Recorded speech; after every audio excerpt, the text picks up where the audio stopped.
Deux chiffres suffisent à figer l'attention.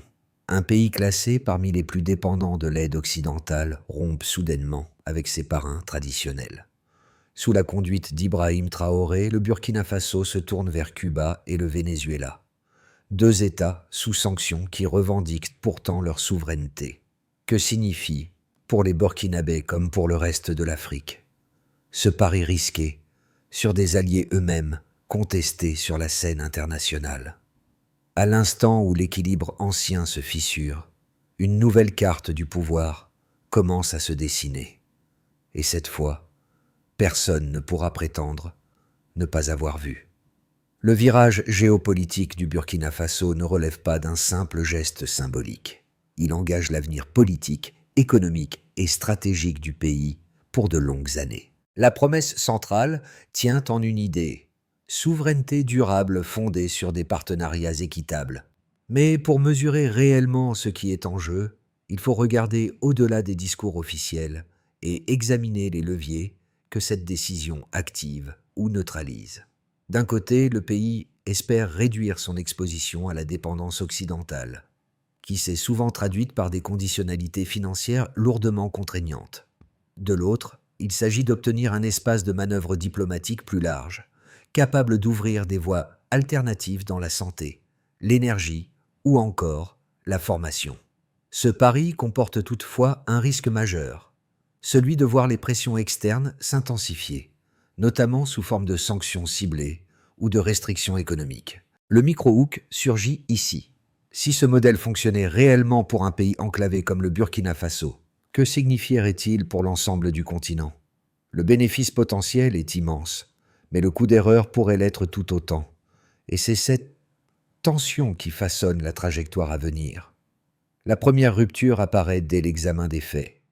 En moins d'un an, le Burkina Faso a changé de cap diplomatique avec une vitesse inhabituelle pour un État soumis à autant de contraintes. La seconde rupture, plus discrète, mais tout aussi déterminante, tient au choix d'entrer en coopération avec deux pays sous sanctions, alors que plus de 40% des nations africaines demeurent dépendantes de l'aide extérieure. À partir de ces deux points, le fil causal se déploie. Ibrahim Traoré n'a pas seulement modifié la liste des partenaires, il a renversé l'architecture du pouvoir qui dictait depuis longtemps la trajectoire burkinabé. Pendant des décennies, la politique extérieure du pays a reposé sur une logique d'accommodement. Accepter les conditionnalités militaires et économiques en échange d'un soutien censé assurer stabilité et sécurité. Mais cette mécanique a fini par créer son propre cercle vicieux.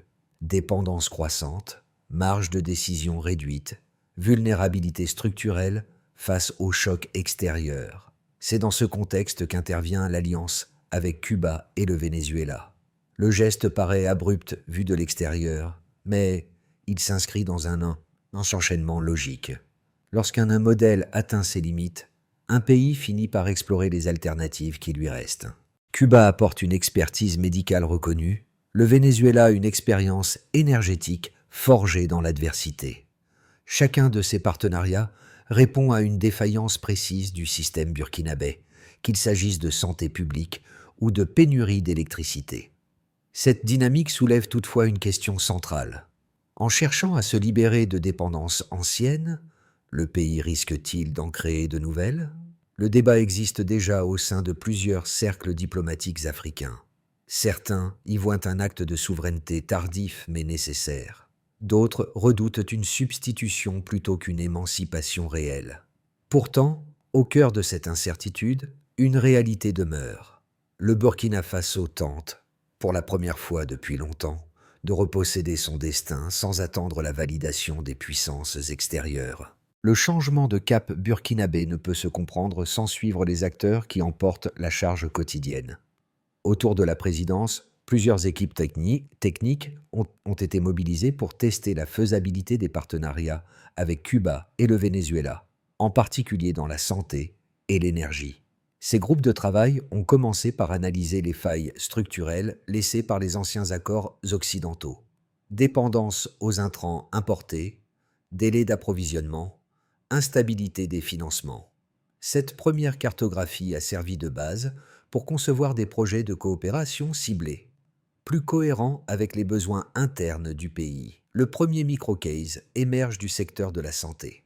Une délégation burkinabé a observé le fonctionnement des centres de formation cubains, réputés pour leur médecine préventive et leur capacité à maintenir des coûts bas malgré les sanctions.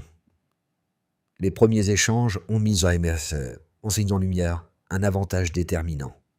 Cuba peut fournir un appui technique stable, là où les programmes occidentaux étaient souvent conditionnés à des priorités politiques fluctuantes. Un second microcase concerne l'énergie. Des ingénieurs burkinabés ont évalué l'expertise vénézuélienne en gestion de ressources, un domaine où le pays sud-américain, malgré ses crises, continue d'entretenir des capacités techniques réelles. Pour un pays comme le Burkina Faso, confronté à des pénuries cycliques d'électricité, cette compétence représente une possibilité concrète d'améliorer l'approvisionnement. À travers ces premiers retours, une logique se dessine. Le pays cherche moins à rompre pour rompre qu'à trouver des partenaires capables de répondre à des besoins précis, sans contrepartie paralysante. Le véritable enjeu est simple, réussir sans remplacer une dépendance par une autre. Truquiloro Trentruncocte, Beukmoat Burkinabé, Dabat Dao Bangmuchu et Union, Joy Jacques Nyetquan. Tchukdor, la diplomatie du pays. Suivait encore la trajectoire classique des partenariats occidentaux. Après cela, plusieurs décisions soudaines ont rompu la continuité. Ce changement progressif, puis brutal, constitue la phase d'activation du virage géopolitique. Le premier déclencheur fut interne. Les limites visibles d'un modèle devenu trop contraignant, marqué par la dépendance financière et la fragilité opérationnelle. Certains ministères signalaient déjà l'incohérence entre les besoins nationaux et les priorités imposées par les partenaires traditionnels. Lorsque les programmes de soutien furent ralentis ou ajustés, la présidence interpréta ces variations comme un avertissement. Ibrahim Traoré s'appuya sur ces tensions pour ouvrir une réflexion plus large sur la souveraineté. La question n'était plus seulement d'obtenir des appuis, mais de choisir qui pouvait en fournir sans contrepartie restrictive. L'étape suivante fut la recherche d'options extérieures. Cuba et le Venezuela apparaissaient alors comme des acteurs familiers avec les pressions internationales. Leur expérience dans la résilience institutionnelle représentait un atout. Les premiers échanges furent donc exploratoires, centrés sur la santé, l'énergie et la formation. Ces discussions révélèrent une convergence inattendue. Les trois pays partageaient la même volonté de rompre avec les modèles imposés. Le Burkina Faso y trouva un espace où exprimer une vision longtemps comprimée par la diplomatie conditionnelle. La phase de montée en intensité survint lorsque les premiers projets furent validés. Les équipes cubaines proposées pour la santé attirèrent l'attention. Leur approche préventive offrait une réponse directe à la faiblesse structurelle du système médical burkinabé.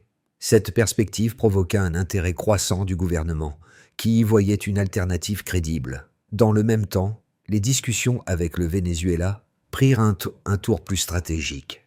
La question énergétique, sensible depuis des années, entrait dans une zone où les solutions traditionnelles ne suffisaient plus. La possibilité d'un partenariat technique suscita un regain d'optimisme prudent. C'est à ce moment que la dynamique se transforma en véritable crescendo. Les puissances occidentales observaient désormais les mouvements burkinabés avec une attention accrue. Les signaux diplomatiques se durcirent, parfois sous la forme d'inquiétude publique, parfois sous la forme de pression feutrée. Cette réaction contribua paradoxalement à renforcer la conviction interne que le pays devait poursuivre son changement de cap. La direction politique estima que reculer signifierait valider la dépendance passée. Ibrahim Traoré présenta alors cette nouvelle orientation comme un choix assumé. La phase de Duchamp commença dès les premiers effets visibles. Une partie de la fonction publique constata la réorganisation des priorités. Les débats internes s'amplifièrent, certains soutenant l'audace du projet, d'autres craignant les conséquences internationales. Les partenaires africains observaient la situation avec prudence, se demandant si le modèle pouvait réellement fonctionner. Cette période fut marquée par une alternance rapide d'espoir et d'inquiétude. Pourtant, malgré les signaux contraires, le Burkina Faso restait engagé dans cette voie. Les premières collaborations techniques avançaient, même si leurs résultats demeuraient fragiles. La transition burkinabé s'évalue d'abord par un contraste clair entre la situation initiale et les premières dynamiques apparues après le changement d'orientation. Au départ, le pays dépendait largement de l'aide occidentale, avec des programmes soumis à des conditionnalités multiples. Par la suite, l'entrée progressive de partenaires comme Cuba et le Venezuela a modifié l'équilibre, créant une alternative rare dans un contexte africain dominé par les structures financières internationales. Cette évolution constitue la base du schéma, un passage mesuré entre la situation initiale et les premiers changements qui permet d'en mesurer les contours. Le premier indicateur concret repose sur le chiffre 40%, estimé par certains rapports comme la proportion de pays africains en situation de surendettement. Cette donnée souligne la pression structurelle qui pèse sur la région. Elle montre comment les modèles d'aide occidentale ont contribué à fragiliser la soutenabilité financière de nombreux États.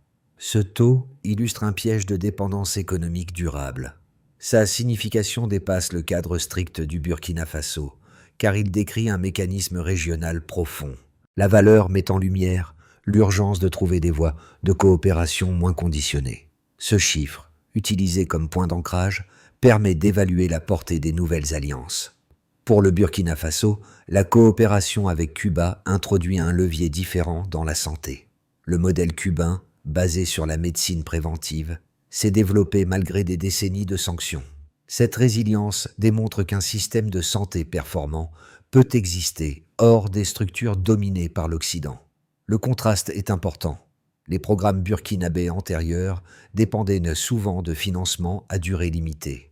La contribution cubaine, elle, repose principalement sur un transfert de compétences. Ce type d'appui renforce la capacité locale plutôt que de prolonger la dépendance. De son côté, le Venezuela apporte une expertise énergétique dont le pays manque cruellement. La récurrence des pénuries d'électricité a longtemps freiné plusieurs secteurs. Les discussions techniques menées avec les ingénieurs vénézuéliens ont révélé des approches adaptées à des environnements sous contrainte. Cette compétence représente une ressource rare dans le paysage international. Le Burkina Faso y voit un moyen d'atténuer un des goulets d'étranglement majeur de son développement. Le passage d'une gestion fragmentée à une stratégie plus structurée marque une différence qualitative notable. Ibrahim Traoré joue un rôle direct dans l'articulation de ces partenariats. Son intervention vise à repositionner le pays au-delà des schémas diplomatiques hérités.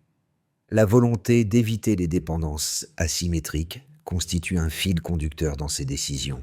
Cette orientation s'inscrit dans un mouvement régional plus large, où plusieurs États interrogent les avantages réels des alliances occidentales. Le cas burkinabé devient alors une étude pilote. Il ouvre la voie à une réflexion sur les marges d'autonomie possibles dans un contexte international souvent polarisé. La portée quantitative du changement reste encore limitée, car les collaborations n'ont pas assez de recul pour produire des transformations massives.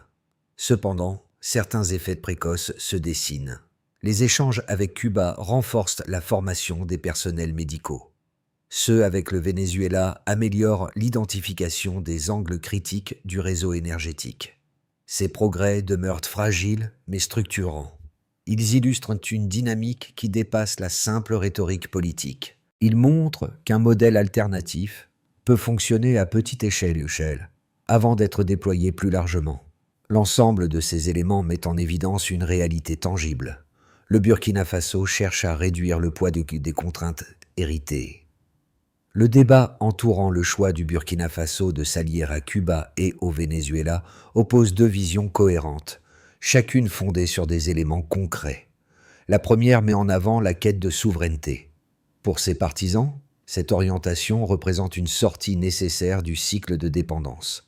Il rappelle que les puissances occidentales ont longtemps conditionné leur aide, créant des fragilités durables dans les secteurs clés.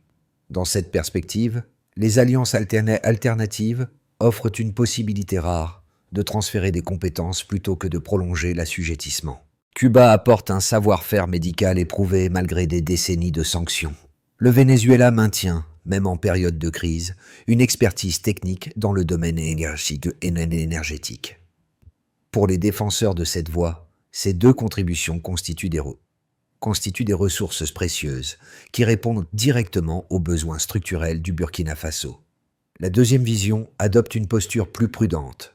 Ces tenants reconnaissent l'intérêt d'une diversification des partenariats, mais insistent sur les risques. Ils soulignent que collaborer avec des États sanctionnés peut exposer le Burkina Faso à des pressions accrues. Les sanctions occidentales, rappellent-ils, ne se limitent jamais aux gouvernements ciblés. Elles affectent presque toujours l'économie interne des pays partenaires. Cette crainte s'accompagne d'un autre argument, le risque de substituer une dépendance par une autre. Pour ces observateurs, l'histoire récente montre que les alliances fondées exclusivement sur des motivations géopolitiques peuvent créer de nouvelles vulnérabilités. Lorsque ces deux positions sont confrontées aux données issues de la trajectoire burkinabé, un point apparaît clairement. Aucun camp n'a tort sur les principes qu'il avance.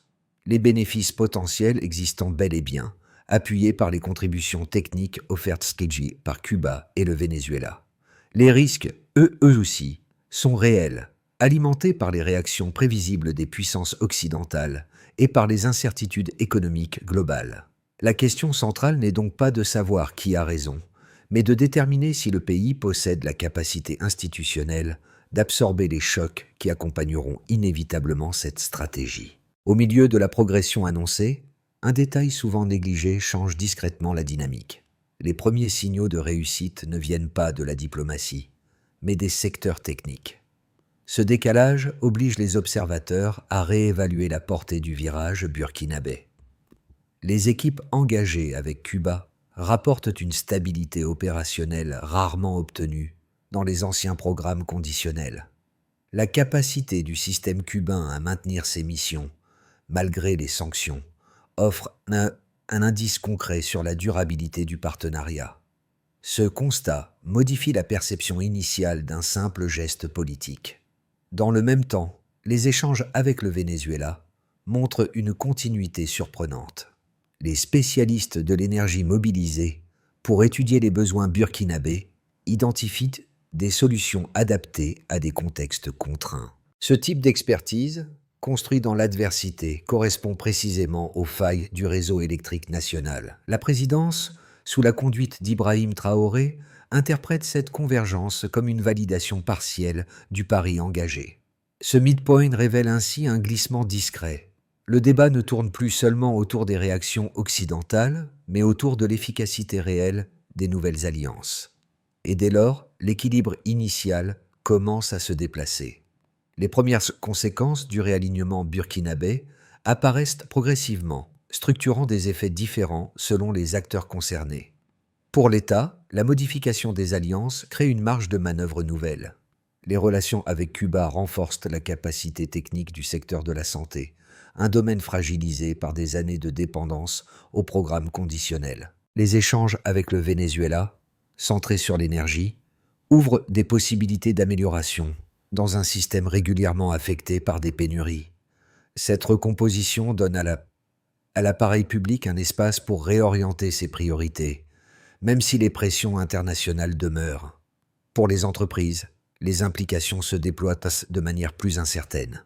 Les acteurs locaux évoluent dans un environnement où les sanctions potentielles de partenaires occidentaux représentent un risque réel. Cette perspective crée une prudence généralisée dans la planification des investissements.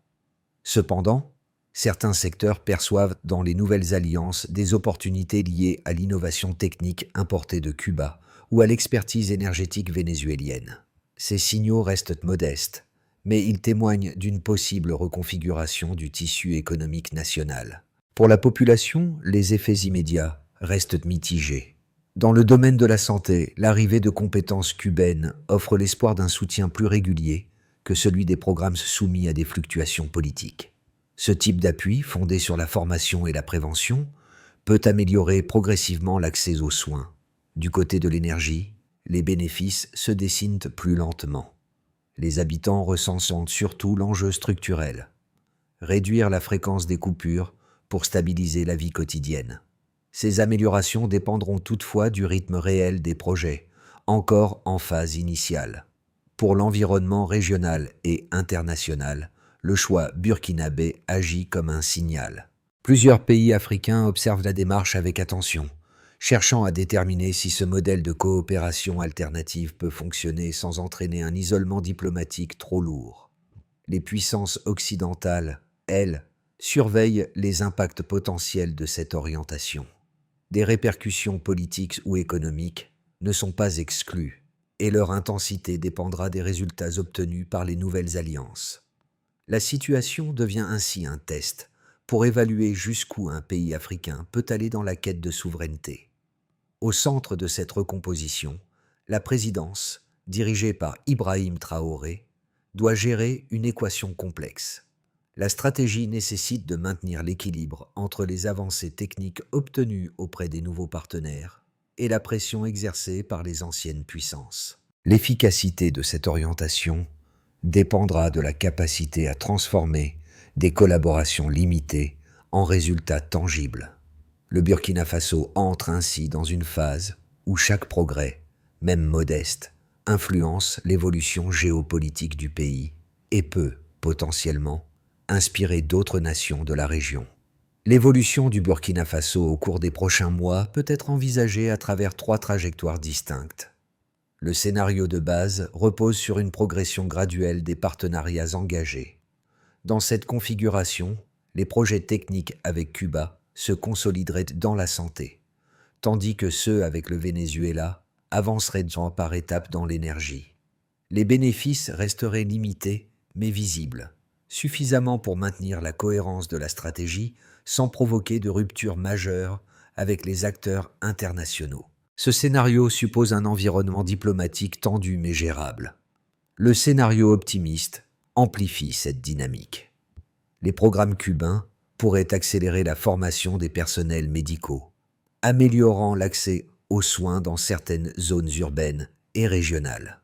Les équipes vénézuéliennes, de leur côté, parviendraient à stabiliser plusieurs points critiques du réseau énergétique.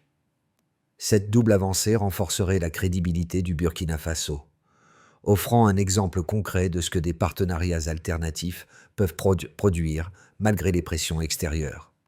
Dans cette perspective, l'impact géopolitique serait notable. D'autres pays africains pourraient expérimenter des formes similaires de coopération autonome. Le scénario défavorable, lui, repose sur un durcissement des réactions occidentales. Des sanctions économiques ou diplomatiques pourraient ralentir, voire perturber, la mise en œuvre des projets en cours. Les tensions internes augmenteraient à mesure que les résultats se feraient attendre. La fragilité des infrastructures exposerait le pays à une instabilité supplémentaire et les alliances alternatives seraient mises à l'épreuve par des contraintes logistiques accrues. Cette trajectoire, bien que pessimiste, reste envisageable dans un contexte international où les marges de manœuvre pour les États africains demeurent limitées. Entre ces 3 chemins, la question centrale porte moins sur la rapidité des résultats que sur la capacité du pays à absorber les pressions tout en maintenant sa ligne stratégique. La présidence, qu'elle soit incarnée ou relayée, devra naviguer entre opportunités techniques et risques géopolitiques. Pour beaucoup d'observateurs, la réorientation du Burkina Faso vers Cuba et le Venezuela peut sembler lointaine. Pourtant, ces implications touchent directement 3 catégories de publics qui suivent ces évolutions avec des attentes différentes. Le premier groupe rassemble ceux qui s'intéressent à la souveraineté africaine. Pour eux, ce changement représente un laboratoire inédit. Un pays tente d'échapper aux conditionnalités anciennes pour bâtir un modèle plus autonome. Ils y voient une possibilité d'inspiration, même si les résultats restent encore incertains. Le deuxième groupe est composé de ceux qui étudient les dynamiques économiques et sociales. Leur attention se porte sur les secteurs standards, santé, énergie, services publics.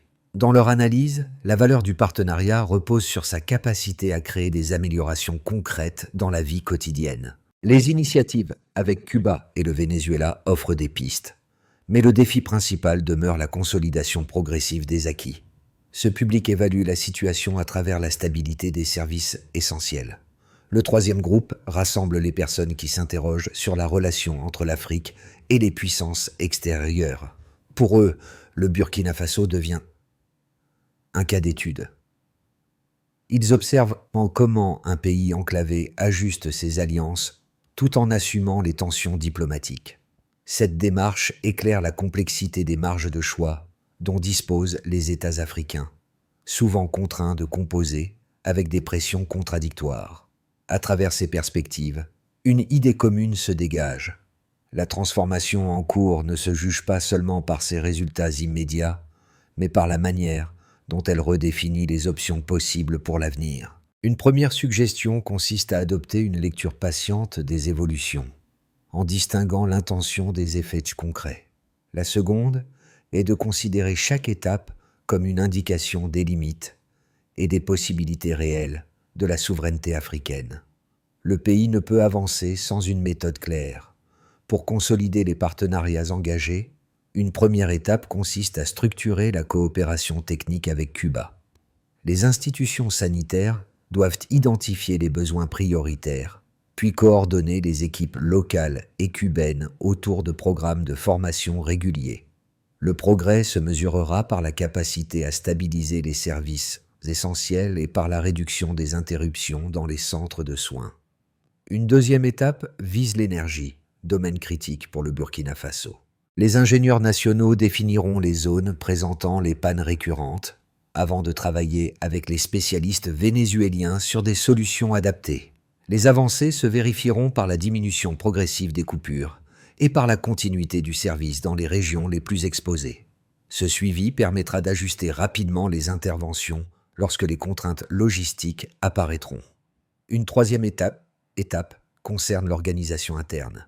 Les ministères impliqués devront synchroniser leur calendrier, éviter la dispersion des ressources et établir un tableau de bord trimestriel. Ibrahim Traoré attend de cette coordination une meilleure lecture des effets réels du changement de cap. Le succès dépendra de la constance des équipes et de leur aptitude à maintenir le rythme prévu. Enfin, une quatrième étape implique une communication contrôlée. Les autorités devront expliquer les objectifs sans surpromettre, en insistant sur le caractère progressif des résultats. Cette transparence permettra de préserver la cohésion interne et d'atténuer l'impact des pressions extérieures.